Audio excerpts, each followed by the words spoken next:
Alright, guys. Hopefully everyone's having a good evening. Hopefully in Western New York your power's been restored. I know ours just been restored actually twice today. um, I was gonna start right away with a Twitter reaction to free agency day one. I'm sorry I keep looking the other way. I'm also looking at my computer screen while talking to you guys because I want to make sure I'm getting the updates as soon as I can.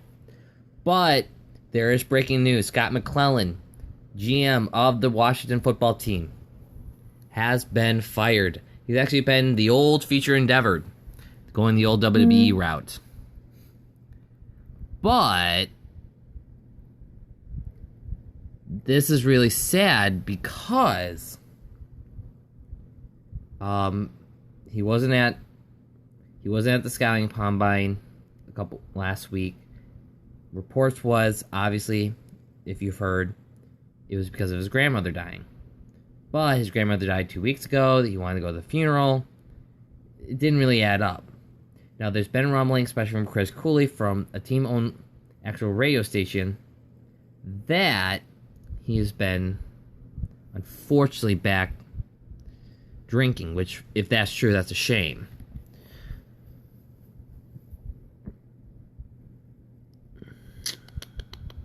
Making sure I'm not missing anything here.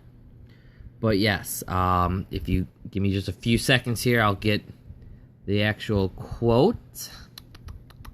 Da-da-da-da-da. Really interesting, by the way, when you're just looking at a guy. Just looking at his computer screen. Ba-ba-ba-ba-ba.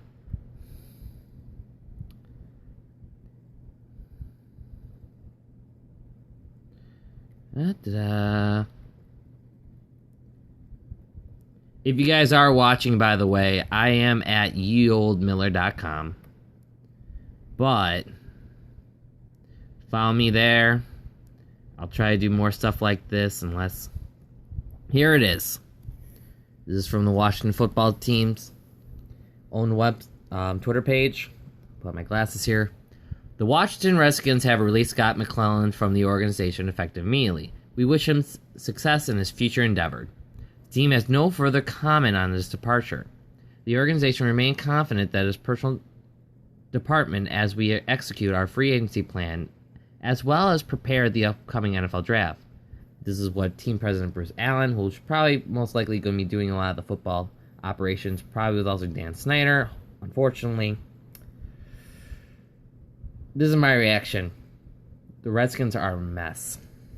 They really are, because this is also a mixture of what we heard earlier this week, where Kirk Cousins asked for a trade, most likely to the 49ers, and Dan Snyder flat out said no, because reasons.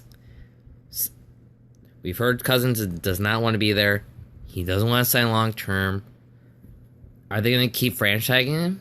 It's not going to make financially sound moves by the end after that. I think the cap will be somewhere around $40 million, which is just insane. That's just preposterous. If you sign that, not for Kirk Cousins, that would be great for Kurt. But I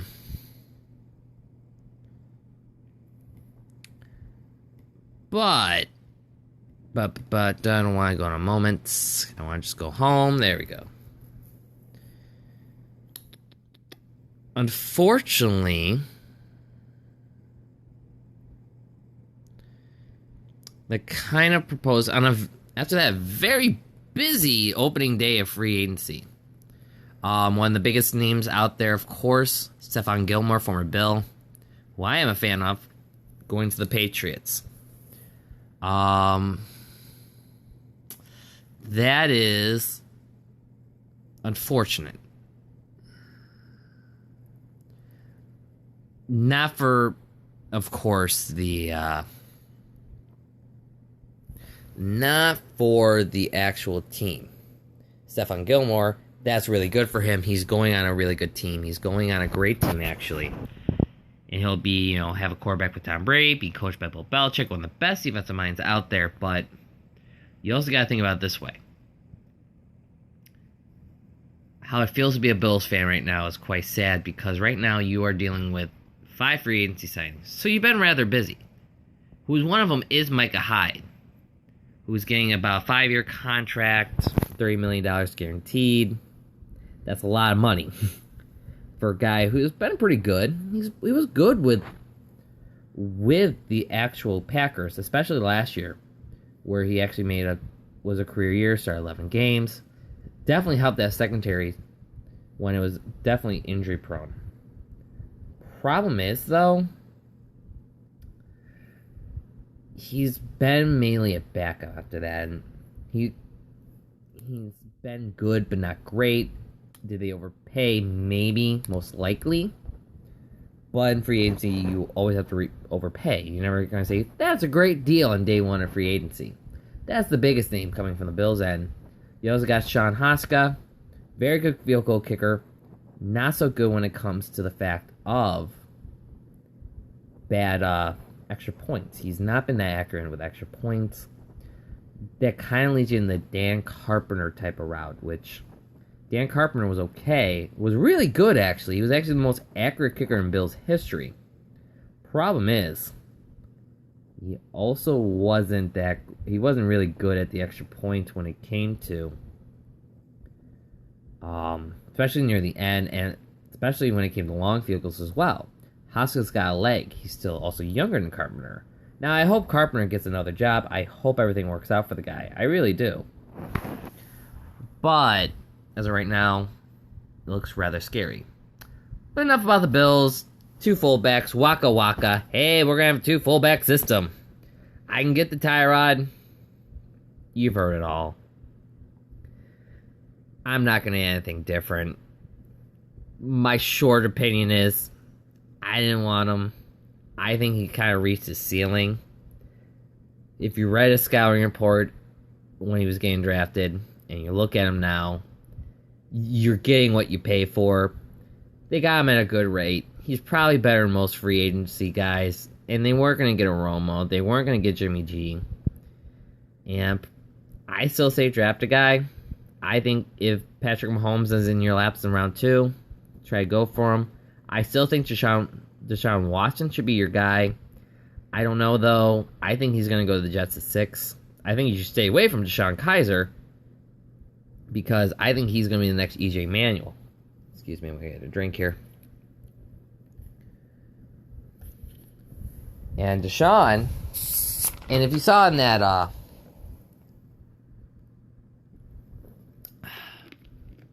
in the combine, like I did, he had a good deep ball, but the short throws were high and inaccurate. He needs to sit a couple years. I think if he is going to go in the first round, he should go to a place either like Arizona in 13. I think he would work really well sitting behind Carson Palmer, who has a good arm. Still going to be there for a couple years, most likely. Maybe just one more, but sit behind him, watch him. Also, Kansas City would be a perfect place for him as well.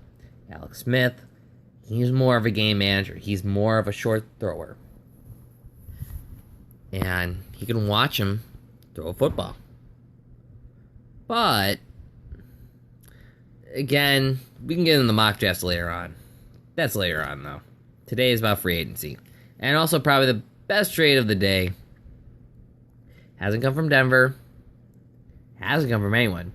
It came from Cleveland. Which is actually why I wanted to do this video in the first place. Because it was also a recap of day 1 of free agency and McClellan's fire. Unfortunate dismissal. But it's also really about how everyone does not like the fact that there's starting to become a debate of rebuilding. Sucking, mainly in the NFL. Purposely sucking. Blowing it up. Which Cleveland did last year. They didn't make no bones about it. They wanted to go 0-16. They wanted to go 1-15. They weren't going to fire Hugh Jackson. Those rumblings were just rumblings for a reason. He's a really good head coach. I think he is starting to mold something there. And now in free agency, they actually picked up some players. They're starting to pick up that line. Sorry. But you got probably the best offensive lineman out there in this free agency going to Cleveland. And then, very excitingly, they got a second round pick in a trade with Houston. Brock Osweiler had to be thrown in the deal because Cleveland has all the cap space in the world, and if they release him, the dead money doesn't really matter. Because if you release them, that dead money doesn't matter because they have all the cap space. Now, it might matter in a couple of years if they are trying to become good.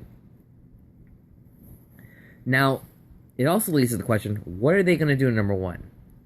I think they should go Myles Garrett. Most people think they're going Myles Garrett. But they might also go Mitch Trubisky. I don't think Trubisky's going to be that great. Personally, mainly because he was a one-year wonder. To me, personally. He only started 1 year. He looked good in that 1 year. And I saw his tape in the Combine, too. He looked really good in the Combine. It's just, do you have enough confidence that this guy is going to be good as a long-term investment? If you see all those one-hit wonders, especially as quarterbacks, I mean, Jake Locker, for example, he was kind of a one-hit wonder in Washington and came back to college, didn't do as well. Somehow still got drafted 10th overall by Tennessee. Hand injuries, retired rather quickly. Christian Ponder, so on and so forth. But that's enough for another day. Do you think sucking in football really will work in the long term? I mean, they've picked up every first-round pick. What I've read for the next 2 years, they've got like 3 first-round picks and I think 5 second-round picks over the next 2 years after this trade. That is good. That's how you build a defense. That's how you build an offense. And they're starting to build an offensive line. So let's say they keep Brock Osweiler for some reason. Why? I don't know why. Because they like things. Because they like, I don't know, wasting money or something. Just making sure there's no breaking news here. No, there's just YouTube, TYT, PS4 sales. We're not Trump, anti-Trump, not this type of thing.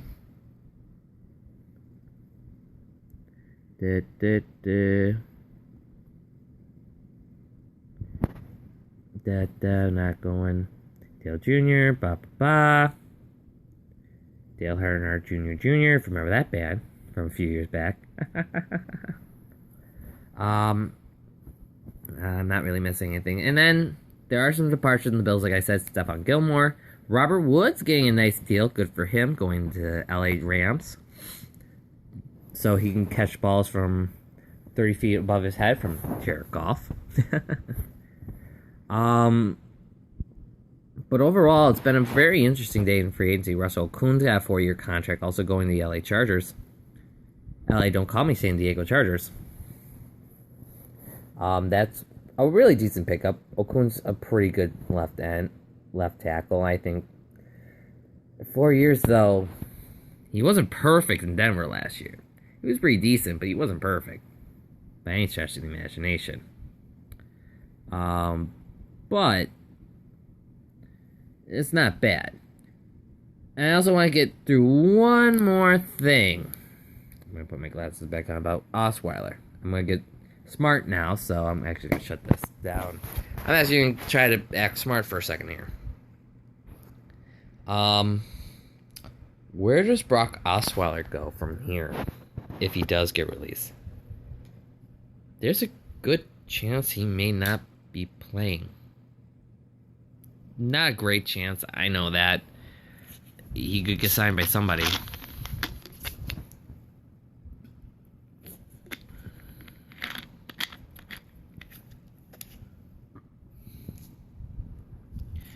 It's just, man, how he's fallen so low in 1 year.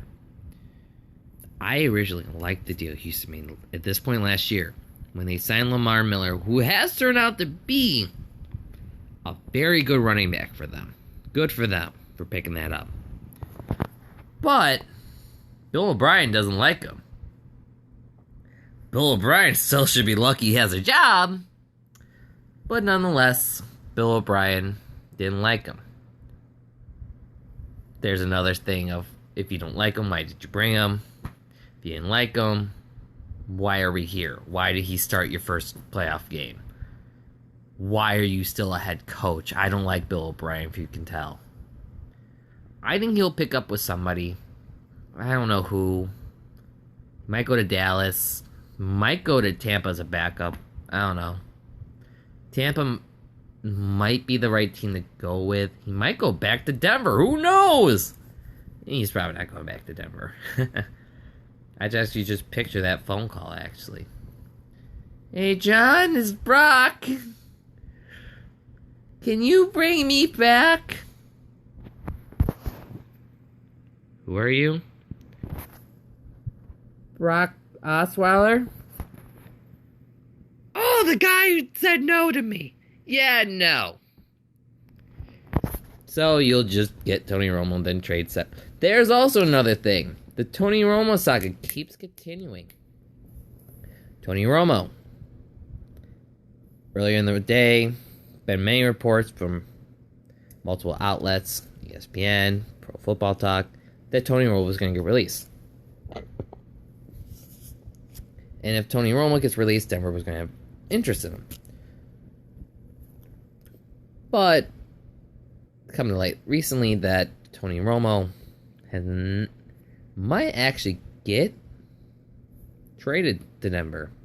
And then, once that trickled in, Denver, there's been rumors that Trevor Siemian has been maybe traded to the Jets. Which is a decent deal. They need a quarterback. They need a guy who's going to stop Gap for a year, which I don't think they're going to be that good the next year. By how they're releasing people like a Brandon Marshall, just for example. They're not bringing back Ryan Fitzpatrick, thank God, because he's not that great of a quarterback. So on and so forth. Somehow they're going to have a really good, decent defense. They're probably going to have a top 15 defense because their defensive line is really good. They're probably going to draft either a quarterback in the first round this year, or they might even go cornerback if one falls in their lap, like a Lattimore. I think he might be there because because of Jacksonville signed the top cornerback, actually probably the top cornerback out there. It's gonna be very interesting. That's why I haven't done like a mock draft yet. I haven't done anything like that quite yet. I don't know yet. But unfortunately, that's what I'm going to be doing for right now. I'll probably have some more tomorrow. If you guys want to come over. If you guys are watching this late or you want to come back, I'll also have this probably on my YouTube page if I can do it. If not, everyone have a good night. Be safe out there with the weather. And peace and love.